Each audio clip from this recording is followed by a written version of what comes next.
area with the ability to use ApoE4 as a predictor. And what I think will happen, Pitch, I don't think it will be that patients, fewer patients will get drugs, but I think the right patients will get the right dose of the right drug. Okay, and I think the studies will start to emerge that will begin to inform us that that's the way things will move. Thank you. Any other questions? My question is to the last speaker. How distant we are from application of gene therapy in practice? You didn't give any time frame of that. Please do that if possible. Yeah, so just to clarify, when you say gene therapy, is your question the ability to give a defective or a deleted gene specifically to a patient who would need that? Actually, I mean when the protocols for common therapy will be, in your expectations, ready for practice. Have you any expectations on that? Yes, I think within the next 5 years. Okay, thank you. Okay, 1 second.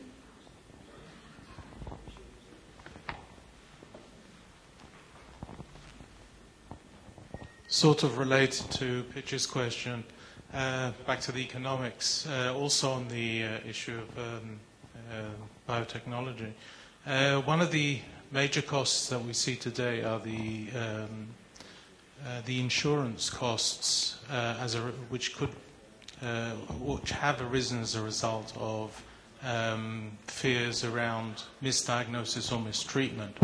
As we go to more and more personalized medication, more and more personalized solutions, how do you see the insurance against maltreatment or misdiagnosis evolving in order to meet that?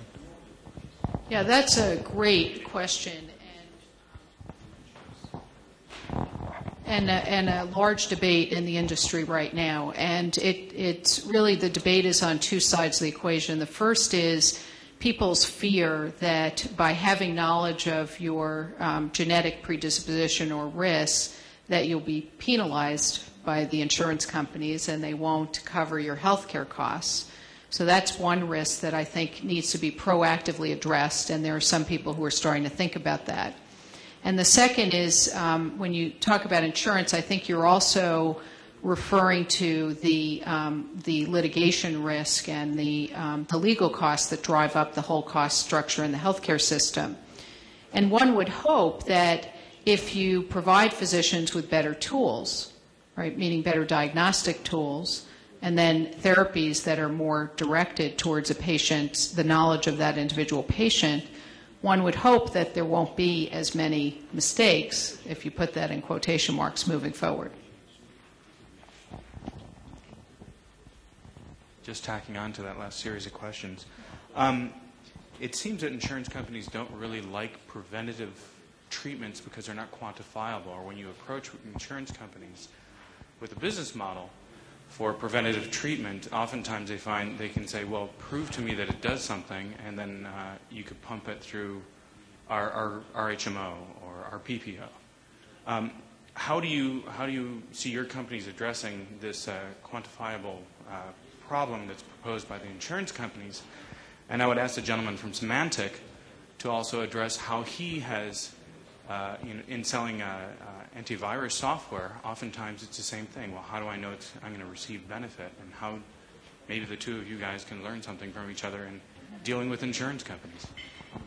I always like to learn I like to learn information from the people who deal with the other viruses, so hopefully I'll learn something. I think the only way that we're going to get preventative medicine is by virtue of what we'll call evidence, right? Evidence-based studies and trials. And we're starting to see those emerge. I mean, they're very expensive to do, and they're long-term propositions, but the data that's starting to emerge, so for example, there was a study published just a week ago in the New England Journal of Medicine called the DREAM trial, that took patients who were at risk but not frankly diagnosed with diabetes, and then followed those patients for 5 years and treated half of the patients and didn't treat the others, just diet and exercise and such. And they prevented diabetes from developing, aged and appropriately matched patients, in 60% of the patients in that trial who were treated early. And so it's evidence like that that I think is going to turn the tide. Thank you. 1 second. Yeah, so it's true. There's a lot of analogies between human viruses and computer viruses. One of the things that's interesting, which I was trying to allude to at the presentation, is that whereas today still the consumer pays for his or her own protection by buying a copy of an antivirus product and then installing it, over time we're going to get to a situation where the consumer is not going to be bothered by spending money on that because they're not going to be impacted. What's going to happen is that the businesses that they deal with are going to be impacted. There's going to be a virus on the computer which doesn't do the computer itself any harm, but it will do other harm to other computers. So in a sense what's going to happen is that if a bank says, well, I like my customers to work with me, the bank will have to pay for making sure that the PC is properly configured, properly protected. Otherwise, it won't be let into the online bank or whatever you're trying to do with it. So there's going to be a change as to who's going to be responsible for making sure that the anti-malware is out there. So that's actually very interesting, and so. Because it's a business themselves are going to be mostly impacted, if for nothing else, for all the regulations that they have to meet. I mean, how do you know if if the doctor sends you an email saying, here are your test results, which would be a nice way to do it. Today they cannot do that because it's against the law, basically, because if it goes to your computer, there's no guarantees that that email is only seen by you, which is what the law requires. So if they can figure out a way to do it, then of course it's going to be interesting. But it's not going to be paid for, so to speak, by the consumer. It's going to be paid for by the businesses. Thank you. Tom has a question. I have one quick thing to add to your point. One of the most important trends that our firm is investing in on the life science side related to the insurance issue is the trend toward the self-pay model. You go through the entire FDA process that Beth laid out, and then you have to go through the reimbursement process.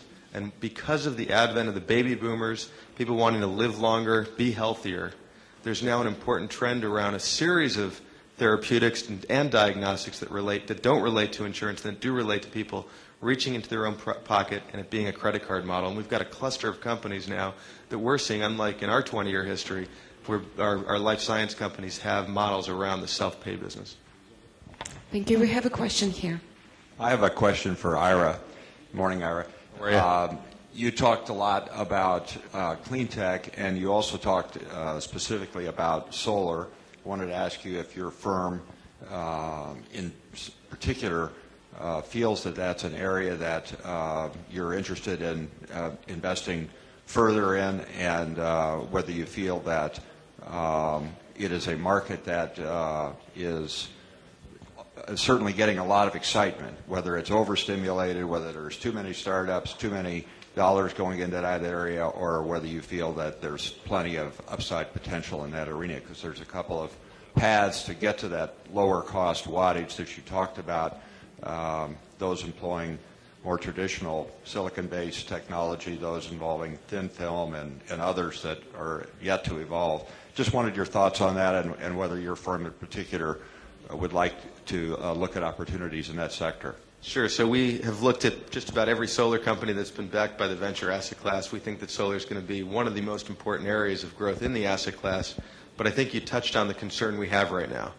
The migration path of venture investors into clean tech has predominantly been in solar. It's because of the silicon-based experience, historically the semiconductor experience that a lot of the IT generalist firms had, and the way they've migrated into clean tech have been largely through solar. The firms that have one or two investments in this overall clean tech space, most of them have them in the solar sector. And so part of you heard our thesis in investing in the clean tech space was to exploit the inefficiencies that exist in investing in this asset class, in this area. The fact that there is an oversaturation of capital in certain buckets, and yet this is an area that's long ignored. Because